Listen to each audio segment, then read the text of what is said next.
like that. Let's own it. Let's own it. Okay. Key of G. Own it. Okay. Well, give me 16451, of course, first of all. G. D. G over D. Okay. And he did 7 diminished 7 of 5, which would be C sharp diminished 7, except he did an harmonic interpretation of it. Okay, so we could call it E diminished 7, if we felt like it. Yeah. Okay, all right. And then he did 2 half diminished 4 3, borrowed. Okay, so borrowed from G minor. A half diminished 7 over E flat. Alright, and then Okay. G over So- over G. So here he is. Brahms did this. Brahms went. Okay, here's his half diminished 7.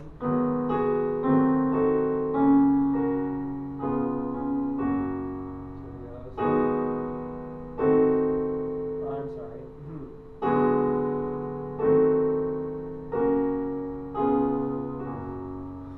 Now, let me just go straight. Here's the 2 chord to 5. Okay.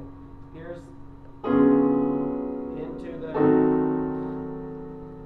Okay, and then the 1 6 4 5 1. So we can do the same thing. Here in the key of G. I've got this.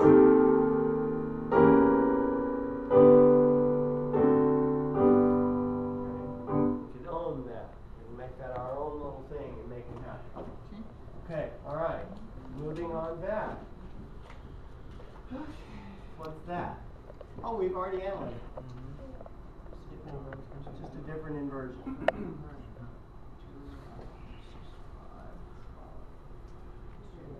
Okay, and this? Oh, 1 6. And this? We did it too.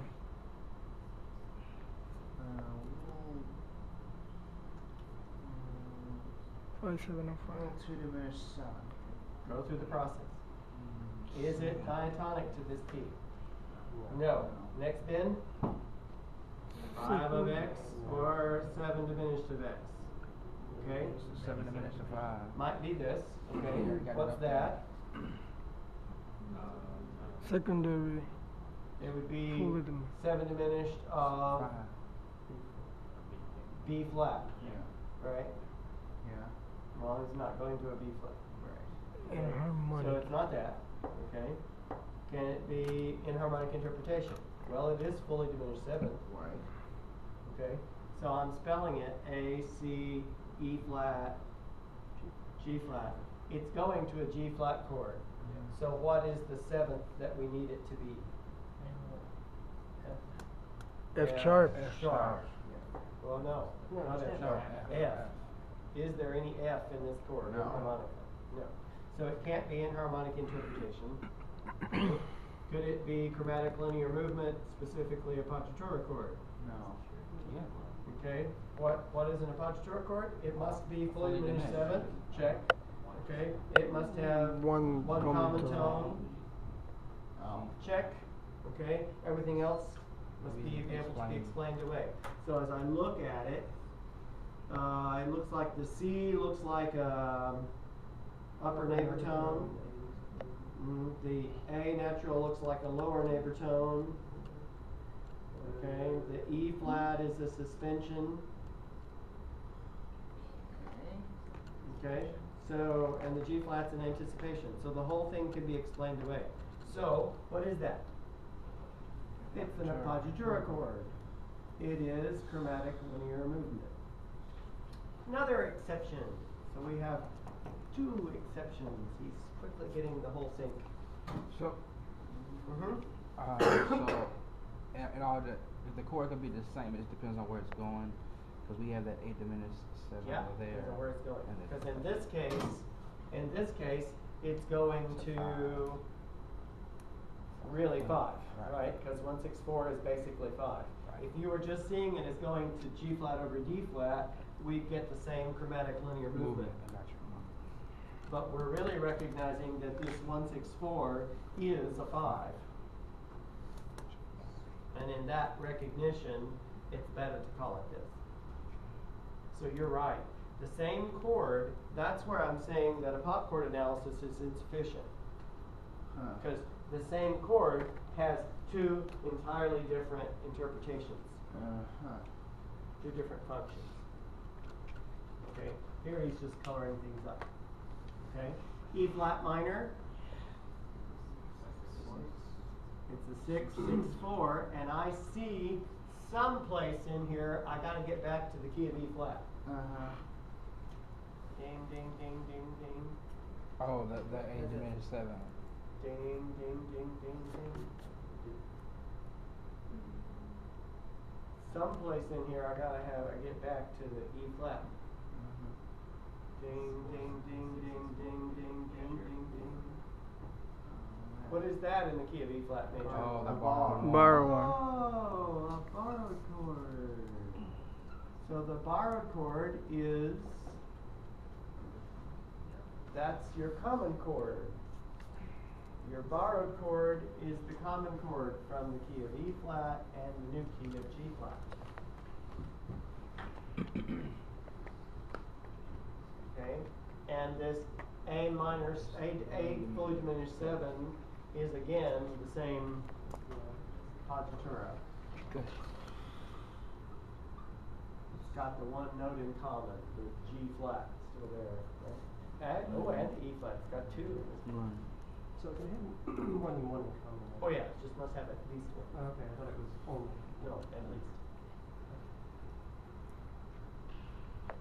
Okay, now this is the most fun part of the entire piece. Okay, this right here is the most fun part of the entire piece. And talk about setting you up for tension. He's really setting up the tension here. Now, I gave you the translation of this. Okay, Yes, look sir. at the translation just a minute. And let's go line by line. Dein blaues Auge hält so still is your blue eyes, okay, are still. Help is their, that doesn't translate well. Okay, but it means they're still. They remain still. They continue to be. Okay, they are always still. Okay, what does that mean to say that her eyes are still? Okay, they're using kind of like an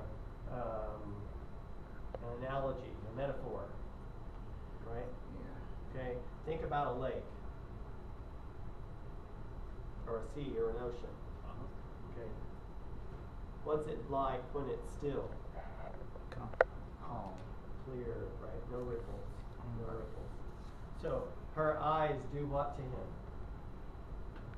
They calm him. They make him feel at rest and at peace, like there's no storm. There's no ripples in your eyes. I don't look at you and go, you know, you don't give me storm. You give me calm. Okay? You give me calm. That's what he's saying to begin with. Okay? And then he says, Ich blicke bis zum Grund.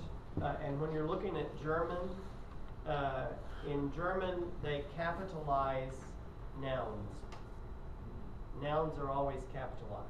Really? Always. Okay. So ich blicke bis zum Grund. Grund is capitalized.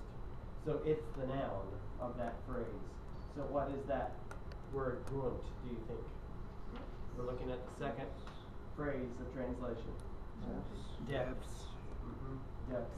And ich is the word for I. Ich blicke. Blicke sounds like blink.